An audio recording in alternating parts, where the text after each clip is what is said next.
तो इम्पोर्टेंट बात है कि ये कॉरपोरेट मीडिया सिर्फ पैसे के लिए नहीं कर रहा है।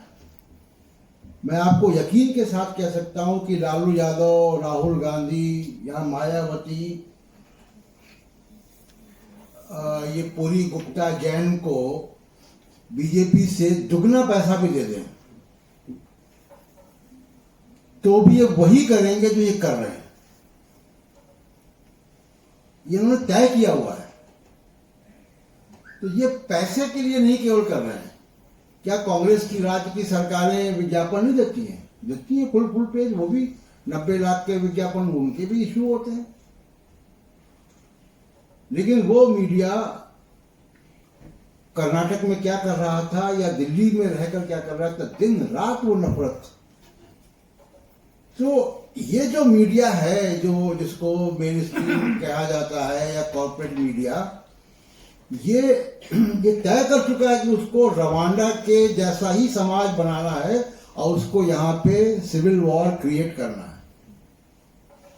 और ये आइडियोलॉजिकली भारत के संविधान के खिलाफ है। ये मीडिया, ये कुछ लोगों के हाथ में है और वो एक पब्लिक ओपिनियन क्रिएट कर रहे हैं भारत के संविधान के और लोकतंत्र के खिलाफ। अब प्रॉब्लम स्टेटमेंट का एक ये पहलू है। दूसरा कि सोल्यूशन क्या है? आर्टिकल 19(1)(a) हम सब जानते हैं और एक आर्टिकल 19(2) भी है, रीजनेबल रिस्ट्रिक्शंस।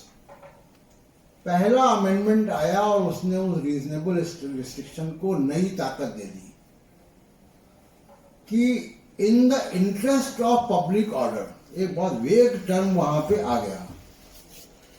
और in the interest of public order में यूएपीए जितने प्रिवेंटिव कानून बने, उन सब कानून में फ्रीडम ऑफ स्पीच को लिमिट करने की बात है। तो आर्टिकल 19(2) पे तो दर्जन भर कानून बने।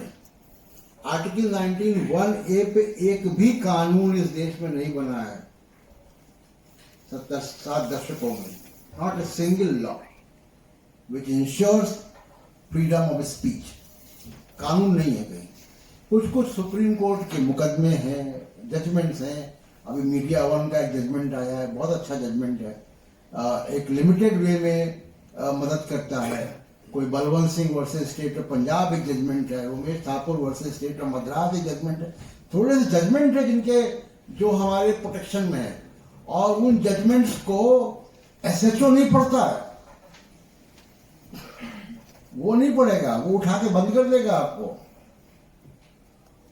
तो समस्या क्या है कि एक अम्ब्रेला कानून बने। अमेरिका के संविधान में अमेंडमेंट 1 में प्रेस फ्रीडम की बात है, हमारे संविधान में फ्रीडम ऑफ स्पीच की बात है, लेकिन प्रेस फ्रीडम पे कानून नहीं है।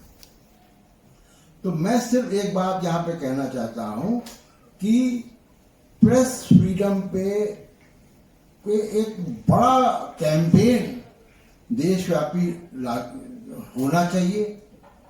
उसमें जन जागृति होनी चाहिए, पब्लिक ओपिनियन क्रिएट हो।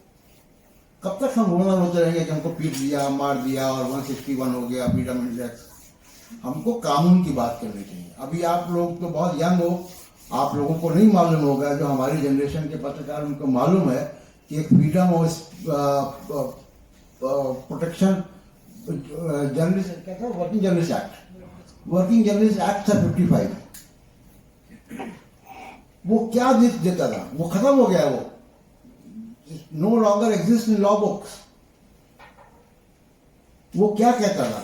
जब 80 के दशक में अगर आप किसी मीडिया ऑर्गेनाइजेशन में नौकरी करने जाते थे तो आपके अपॉइंटमेंट लेटर में लिखा रहता था कि इन view of working journalist act, under the provisions of Working Journalists Act 1955, you are hereby appointed as reporter or sub-editor, whatever. So we knew that, okay, my bureau chief or my editor would transfer me here and there, change my beat, but he cannot easily terminate me. नौकरी से नहीं निकाल देगा, कल से मत आना। अभी आप देखिए कि मतलब एजेंसी में थोड़े बहुत कहीं होगा तो होगा, लेकिन 99% पत्रकार अभी कॉन्ट्रेक्चुअल एम्प्लॉइज हैं। उनका संपादक अगर कह दे कि कल से नहीं आना तो कल से नहीं आना है। तो जब आपको नौकरी आपकी तय नहीं है तो आप क्या हिम्मत करोगे लिखने की? तो वर्किंग जर्नलिस्ट एक्ट खत्म हो गया। इसलिए मैं कह रहा हूं कि एक सिविल सोसाइटी को, हमारे जो लोग हैं, इस कमरे में बैठे हुए लोग हैं, समझदार लोग हैं सब यहाँ पे, हमको प्रेस फ्रीडम पे एक राष्ट्रव्यापी कैंपेन स्टार्ट करना चाहिए और एक सिविल सोसाइटी ड्राफ्ट तैयार करना चाहिए 21st सेंचुरी का मीडिया लॉ क्या हो। हम उसमें बॉट्स वॉट सब इंक्लूड कर लेंगे, चैट जीपीटी और जो कुछ चल रहा है, मैं उसके डिटेल में नहीं जाना चाहता हूँ। When we sit together in a room, we'll consider all those things, what algorithm are playing, what Twitter is doing, what YouTube is doing, how their community guidelines are affecting our press freedom and all. वो हो रहा है, वो हम लोग study करते रहते हैं। यूरोपियन यूनियन का एंटी ट्रस्ट कमीशन किस तरह से उनकी नकेल बांधता है और हमारा जो कंपटीशन कमीशन है वो कुछ नहीं करता। तो जब कमरे में बैठेंगे 10 लोग तो वो सब देखेंगे दुनिया भर के डॉक्यूमेंट के, अमेरिका में क्या कानून है, यहाँ क्या कानून है। सिर्फ एक एग्जांपल देके अपनी बात खत्म करूंगा मैं कि कानून क्यों जरूरी है। और एक अम्ब्रेला लॉ,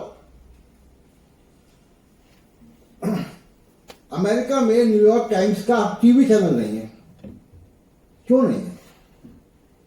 वॉशिंगटन पोस्ट का टीवी चैनल नहीं है। क्या उनके लाभाओं को नहीं लालच आता है कि हम भी टीवी चैनल चलाएं, हम भी अपना ताकत दिखाएं? नहीं ला सकते।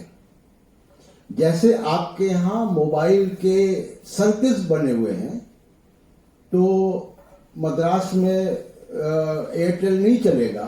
एयरटेल वहां पे किसी को पार्टनरशिप करनी पड़ेगी। सर्किल्स हैं, कोई वोडाफोन का सर्किल है, कोई एयरटेल का सर्किल, अलग अलग सर्किल है देश में। उस तरीके से वहां पे मीडिया ऑडियंस के सर्किल हैं अमेरिका में। अमेरिका का भी बहुत मॉडल नहीं, उनके भी कानून में बहुत डाइल्यूशन आया है। वहां भी कॉर्पोरेट बहुत ताकतवर है। एक रेफरेंस पॉइंट जरूर है जो हमसे बेहतर है। तो वहां पे अगर 35% कोई एक मीडिया हाउस ऑडियंस का है, उसका ऑडियंस, उसकी मैपिंग होती है, टीआरपी की मैपिंग होती है, तो वो सेकेंड मीडिया आउटलेट वहां पे नहीं ला सकता। ये सर्किल्स का रिस्ट्रिक्शन है वहां पे। न्यूयॉर्क टाइम्स न्यूयॉर्क से ही छपता है, बोस्टन से नहीं छपता है। Washington times Washington post Washington से छपता है, न्यूयॉर्क से नहीं छपता, छप नहीं सकता है। हमारे यहां तो दैनिक जागरण के मुरादाबाद, मेरठ और संभल के भी अलग अलग एडिशन होंगे। टाइम्स ऑफ इंडिया के आप देख लीजिए कि पुणे, बॉम्बे, नागपुर, एक ही स्टेट में कितने एडिशंस होंगे उनके।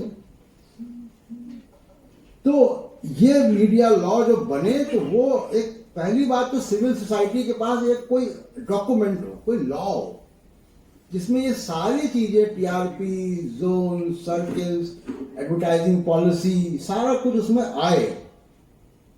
टीआरपी मतलब मजाक है। टीआरपी का जो लॉ है, जब वो बन रहा था तो उसकी प्रोसेस में बतौर ब्रॉडकास्ट एडिटर में शामिल होना चाहता था, लेकिन किया नहीं कांग्रेस की सरकार ने।